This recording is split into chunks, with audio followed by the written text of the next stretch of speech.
Dagsa na sa Ninoy Aquino International Airport ang mga pasahero 3 araw bago ang Semana Santa.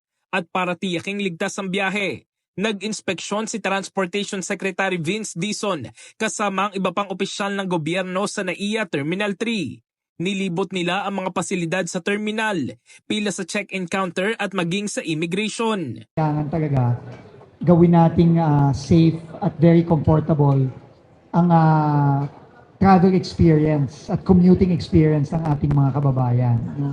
Hindi lamang sa airport, kundi pati sa mga MRT natin, sa mga LRT natin, sa mga bus natin, sa mga barko natin, no? At pati na rin yung mga motorista natin. No? Kasi nag-inspeksyon din sila sa OFW lounge ng terminal.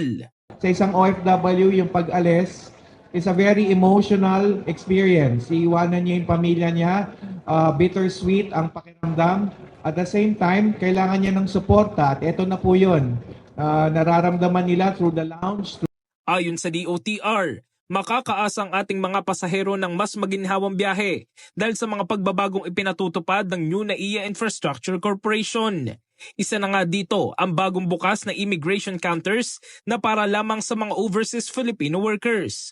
Mayroon itong 12 counters at nasa likod lamang ito ng OFW lounge kaya ang mga pasaherong OFW hindi na kailangang makisiksik sa dating immigration counters.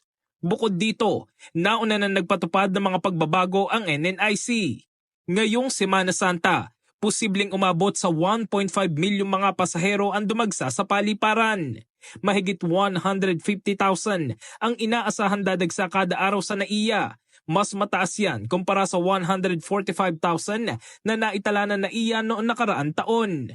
Handa naman ang paliparan sa dagsa ng pasahero. Alerted lahat ng ating mga kapulisan, AXICOM, medical, facilities. So yung continuous cooperation with other government agencies. Bukod sa NAIA, ininspeksyon din ng DOTR ang Batangas Port para tiyaking ligtas at maayos ang pantalan para sa mga pasaherong uuwi ngayong Semana Santa.